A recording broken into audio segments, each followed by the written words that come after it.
Hello students, तो आज के इस वीडियो ट्यूटोरियल में हम सीखने वाले किस तरीके से आप 3ds Max में एक complete walk through design create कर सकते हैं। हम स्टेप बाय स्टेप वे में आपको आज वॉक थ्रू किस तरीके से 3ds Max में क्रिएट कर सकते हैं वो बताने वाले, इसीलिए आप इस वीडियो को एंड तक देखिएगा। और जो भी आपको डाउट्स वगैरह आता है या फिर आप कोई प्रॉब्लम फेस करते हो वॉक थ्रू क्रिएट करते वक्त, तो वो भी चीज़ें हम इसमें कवर करने वाले, इसीलिए आप इस वीडियो को कंप्लीट देखिएगा और वॉच करेगा एंड तक। तो सबसे पहले अगर आप मान लीजिए अगर एक वॉक थ्रू क्रिएट करना है तो एक बेसिक स्टेप्स जो एक बिगनर को पता होना चाहिए, उसके लिए वो हम स्टेप बाय स्टेप में आपको बताना चाहते हैं कि आपको एक पाथ क्रिएट करना होगा, चाहे वो स्प्लाइन से हो, लाइन से हो, या फिर हमारा जो आर्चेस हो या फिर सर्कल हो, किसी से भी आप जो भी रिक्वायर्ड शेप के हिसाब से आप क्या कर सकते हैं, आपके रिक्वायरमेंट के हिसाब से आप क्रिएट कर सकते हैं। इसके लिए आपके पास एक 3D एक्सटीरियर या फिर इंटीरियर मॉडलिंग वगैरह होना काफ़ी ज़रूरी है। अभी यहाँ पर हम एक बेसिक यहाँ पर वॉक थ्रू क्रिएट करना सिखा रहे हैं, ताकि आप एक कॉम्प्लेक्स डिज़ाइन भी क्रिएट करना हो तो भी आप क्रिएट कर सकते हैं। तो उसके लिए आपको क्या करना होगा, हम एक सिंपली यहाँ पर स्टैंडर्ड प्रिमिटिव्स में यहाँ पर बॉक्सेस वगैरह, सर्कल, स्फीयर वगैरह हम क्रिएट कर दिया हमने। अब यहाँ पर 2 कैमरा है। टारगेट अगर आप कैमरा लेंगे तो जैसे कि हमने पिछले वीडियो ट्यूटोरियल में भी बताया था, तो ये टोटली एक टारगेटेड सेट रहेगा। यहाँ पर सिर्फ यहाँ पर सिंपली जो हमारा कैमरा रहेगा वो मूव होते जाएगा और टारगेट जो भी आपका ऑब्जेक्ट्स वगैरह है वहां पर ही ये फोकस रहेगा। तो तब आप यहाँ पर टारगेट यूज कर सकते। ओके, तो अब यहाँ पर हम क्या करने वाले, एक फ्री कैमरा लेने वाले। आपको क्या करना होगा, लेफ्ट व्यू से एक फ्री कैमरा यहाँ पर असाइन करना होगा। अब ये हमने यहाँ पर एक फ्री कैमरा यहाँ पर ले लिया है। इसके बाद आपको क्या करना होगा, अब मान लीजिए इसे अगर आपको सेट करना हो तो कैसे सेट करेंगे, आपको एनिमेशन में आना है, कांस्टेंट में आना है और पाथ कांस्टेंट में आना है। इसके बाद क्या हो जाएगा, ये पाथ के थ्रू यहाँ पर एक असाइन हो जाएगा आपका जो फ्री कैमरा। बट आप चाहे तो इस कैमरा को भी सेट कर सकते हैं। इस कैमरा को सेट करने के लिए आपको क्या करना होगा, यहाँ पर आना होगा। अगर आप यहाँ पर फॉलो पर चेक करेंगे तो ये आपका जो कैमरा है आपके पाथ को क्या करेगा, वो फॉलो करेगा। आप चाहे तो मैनुअली भी यहाँ पर क्या कर सकते हैं, रोटेट कर सकते हैं। ये देखिएगा अब ठीक तरीके से यहाँ पर परफेक्ट वे में फॉलो कर रहा है हमारा जो कैमरा है। बट अब अगर आप चाहते हैं इसको कि जो टोटली थोड़ा बहुत यहाँ पर एडजस्टमेंट किया जा सकता है, तो उसके लिए आप रोटेट वगैरह का टूल्स का यूज कर सकते हैं। अब ये हमने एक असाइन कर दिया है प्रॉपर वे में। तो इसी तरीके से आप एक बेसिक या फिर कॉम्प्लेक्स वॉक थ्रू डिजाइन करते वक्त इस तरीके से स्टेप्स को फॉलो कर सकते हैं। आपको सिंपली सी प्रेस कर देना है, तो यहाँ पर आपका जो पर्सपेक्टिव व्यू में एक हमारा कैमरा व्यू एक्टिवेट हो जाएगा। अभी आपको समझ में आया होगा कि किस तरीके से हम एक simple walk through design create कर सकते हैं। अब बाकी हम डिटेल में देखेंगे कि किस तरीके से आप एक इसका रेंडर सेटिंग्स वगैरह यहाँ पर असाइन कर सकते हैं। हम टोटली दोनों देखने वाले, जो बाय डिफॉल्ट मेंटल रे भी वो देखेंगे हम किस तरीके से रेंडर सेटिंग्स करना है, और सेकंड देखेंगे हम वीरे में किस तरीके से आप रेंडर सेटिंग्स कर सकते हैं। तो आप इसको एंड तक देखिएगा इस वीडियो ट्यूटोरियल को। अब हम क्या कर रहे हैं, जो पाथ है इसको एक थोड़ा बहुत एक हाइट पर यहाँ पर रख रहे हैं। सेम इसी तरीके से आप क्या कर सकते हैं, जो पाथ है उसको आप एक हाइट पर रख दीजिएगा, ताकि जो आपका कैमरा का व्यू रहेगा वो एकदम प्रॉपर वे में यहाँ पर आपको दिखाई देगा। अब आप देख सकते हैं हम क्या कर रहे हैं, यहाँ पर ड्रैग कर रहे हैं, तो इस तरीके से एक एनिमेशन क्रिएट हो जाएगा। सिंपली अगर आप यहाँ पर एक प्ले बटन ऑप्शन ऑन कर देंगे, उसके हिसाब से ये प्ले हो जाएगा। बट उससे पहले जैसे अगर आप कैमरा सेलेक्ट करने के बाद इसका जो पैरामीटर्स है अगर आप चेंज करना चाहते हो, तो वो भी आप क्या कर सकते हैं, चेंज कर सकते हैं, या फिर सिंपली जो पाथ है उसको सेलेक्ट करते हुए थोड़ा बहुत यहाँ पर चेंजेस कर सकते हैं।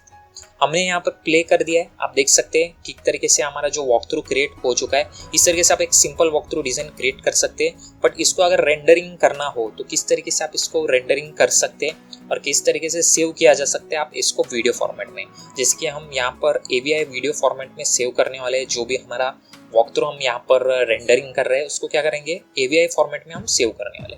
तो सिंपली यहाँ पर प्ले हो रहा है, आप देख सकते हैं। तो इसको किस तरीके से हम एक्सटीरियर में यहाँ पर फाइल में हम सेव कर सकते हैं वो देखेंगे हम। तो आप देख सकते हैं जो सिंगल है वो इमेजेस के लिए, तो मोस्टली लोगों को प्रॉब्लम आता है अगर आप सिंगल पर रखते हो, यहाँ पर रेंडर करते हो, तो जो आपका वॉक थ्रू नहीं क्रिएट होता है वो एक इमेज फॉर्मेट में क्रिएट हो जाता है। इसीलिए आपको रेंज में सेट करना होगा। रेंज में सेट करेंगे तो 0 to 100 रहेगा, आप देख सकते हैं। अब यहाँ पर असाइन रेंडर है। असाइन रेंडर में जो हमारा डिफ़ॉल्ट है स्कैन लाइन है, आप चाहे तो स्कैन लाइन में रेंडर कर सकते हैं या फिर मेंटल रे में। आपका अगर कॉन्फ़िगरेशन ज़्यादा नहीं है तो नॉर्मली आप इसमें ट्राई कर देख सकते हैं। अगर आपका सिस्टम कॉन्फ़िगरेशन PC और लैपटॉप का अच्छा खासा है, आपका रैम और ग्राफिक्स कार्ड, तो आप चाहे तो वीरे में भी रेंडर कर सकते हैं। तो जिन लोगों के पास कम कॉन्फ़िगरेशन है उनके लिए हम बता रहे हैं कि किस तरीके से आप मेंटल रे में यहाँ पर रेंडरिंग कर सकते हैं। तो सिंपली आपको यहाँ पर एक रेजोल्यूशंस वगैरह सेट कर देना होगा, जो भी आउटपुट साइज आपका रहेगा। आप जितना ज़्यादा लेंगे उतना इसके हिसाब से ज़्यादा टाइम लगेगा। तो आप देख सकते हैं हमने यहाँ पर सेट कर दिया है जो को रेजोल्यूशन है। सिंपली फाइल पर यहाँ पर क्लिक कर दीजिएगा, जो फाइल नेम है आपको सेट कर देना है। यहाँ पर हम रीनेम कर देंगे, आप चाहे तो यहाँ पर फाइल नेम हम टाइप कर दीजिएगा। इसके बाद AVI फॉर्मेट में हम सेव कर देंगे, ओके प्रेस करेंगे। और जैसा ओके प्रेस करने के बाद सेव फाइल यहाँ पर चेक रहना चाहिए। आप जैसे रेंडर करेंगे तो ये हमारा जो रेंडरिंग है वो स्टार्ट हो जाएगा। अब आप देख सकते हैं यहाँ पर जो विंडो है ज़्यादा रेजोल्यूशन हाई है इसका। अगर आप चाहते हो तो फास्ट रेंडरिंग करना है, एक सैम्पल रेंडरिंग करना है, उसके लिए आप क्या कर सकते हैं, एक स्मॉल विंडो साइज ले सकते हैं। जैसे कि रेजोल्यूशन कम लेना होगा आपको, आउटपुट साइज। इससे क्या होगा, आपका टाइम भी बच जाएगा और आपको एक टेस्ट रेंडर करने में हेल्प हो जाएगा। तो यस प्रेस कर दीजिएगा, ये टोटली ओवरराइट हो जाएगा। तो ये रेंडरिंग हो रहा है। जैसे कि रेंडरिंग होने के बाद इसका जो यहाँ पर लुक किस तरीके से रहने वाला है, नॉर्मल एक बेसिक वॉक थ्रू का, वो हम देखेंगे। तो जैसे आप ये रेंडरिंग हो जाएगा तो ऑटोमेटिकली ये सेव हो जाएगा, क्योंकि हमने रेंडरिंग करने से पहले हमने एक फाइल को यहाँ पर वॉक थ्रू रेंडर हमने नेम दिया था वहाँ पर, और AVI फॉर्मेट में हमने सेव कर दिया था। जैसे यहाँ पर जो फ्रेम है वो 101 फ्रेम कंप्लीट हो जाएगा, उसके बाद क्या हो जाएगा, हमारा जो रेंडरिंग है वो यहाँ पर क्रिएट हो जाएगा। ये आप देख सकते हैं हमारा कंप्लीट हो चुका है। अब कहाँ पर वो सेव रहेगा, वो फाइल किस तरीके से ओपन किया जा सकता है, तो कंप्लीट हम देख रहे हैं इस वॉक थ्रू कोर्स में। आप देख सकते हैं यहाँ पर आना होगा आपको, और जैसे आप राइट क्लिक या फिर क्लिक कर देंगे तो ये आप देख सकते हैं इसका जो फाइल लोकेशन यहाँ पर ऑटोमेटिकली सेव हो जाएगा। जैसे अगर आप प्ले कर देखेंगे तो किस तरीके से इसका एनिमेशन क्रिएट हो जाएगा वो आप देख सकते हैं। तो इस तरीके से एक basic walk through animation create हो जाएगा।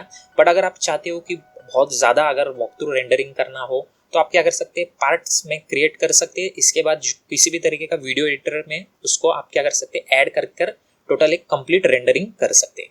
अब मान लीजिए अगर आपको वीरे में रेंडरिंग करना हो तो उसके लिए आपको क्या करना होगा, यहाँ पर वीरे सेलेक्ट कर देना है। वीरे सेलेक्ट करने के बाद आप देख सकते हैं जो भी है आप वीरे सेलेक्ट कर दीजिएगा और सेव एज डिफॉल्ट रेंडर कर दीजिएगा। अब हम वीरे में देख रहे हैं, मेंटल रे में हमने देखा है बाय डिफॉल्ट में किस तरीके से आप रेंडरिंग कर सकते हैं।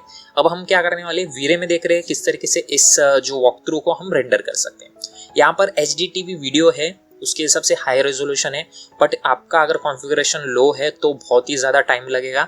आप चाहे तो यहाँ पर विस्टा विजन लीजिए, थोड़ा सा HDTV से यहाँ पर कम रहेगा, बट अच्छा एक सेम क्वालिटी, लगभग सेम क्वालिटी में आपको एक रेंडर मिल जाएगा। सिंगल रखेंगे तो कैमरा जो हमारा नॉर्मल एक इमेजेस में क्रिएट हो जाएगा। इसीलिए आपको ध्यान देना है भाई, किसी भी टाइम पर जैसे कि स्टूडेंट्स को प्रॉब्लम आता है, अगर वो एक सिंगल में रखेंगे तो उसमें क्या हो जाएगा, इमेजेस फॉर्मेट में वो सेट हो जाएगा। अब ये जो डिफ़ॉल्ट है हमारा ग्लोबल स्विचेस वगैरह हम ऑन कर रहे हैं, जैसे कि बकेट। अब बाय डिफ़ॉल्ट इतना ये सभी चेक कर देख सकते हैं। जैसे कि अगर आपके जो वॉक थ्रू में थोड़ा बहुत ज़्यादा नॉइज़ रहेगा तो आप यहाँ से एडजस्ट कर सकते हैं। आप जितना यहाँ पर कम देंगे नॉइज़ थ्रेशोल्ड, उतना ही आपका ज़्यादा रेंडर टाइम लेगा, इसीलिए आप उसको सेट कर दीजिएगा। यूज़ लोकल सब डिवीजन, जिन लोगों का अगर बहुत ज़्यादा वॉक थ्रू में टाइम लग रहा है, वॉक थ्रू रेंडर होने में 4-5 घंटे के बाद भी वो ठीक तरीके से रेंडरिंग नहीं हो पा रहा है, तो ये यूज़ लोकल सब डिविजन्स क्या होता है, अगर जैसे कि ग्लासेस वगैरह लिया है उसका जो सब डिविजन्स वगैरह अगर आप वहाँ से इंक्रीज कर देंगे, मेन जैसा मटेरियल वगैरह का या फिर हमारा जो ऑब्जेक्ट्स का, तो ये और भी ज़्यादा टाइम लेगा। तो आप चाहे तो उसको अनसेलेक्ट कर सकते हैं या फिर कम रख सकते हैं। तो ये जो भी है करंट प्रीसेट्स में मीडियम वगैरह आप रख सकते हैं। अगर आप ज़्यादा आपको रेंडरिंग टाइम लग रहा है तो हाई रखेंगे तो और ज़्यादा टाइम लग जाएगा। तो जितना आप कम रखेंगे यहाँ पर जो भी वैल्यूज़ है उसके हिसाब से आपका उतना टाइम लगेगा रेंडरिंग टाइम।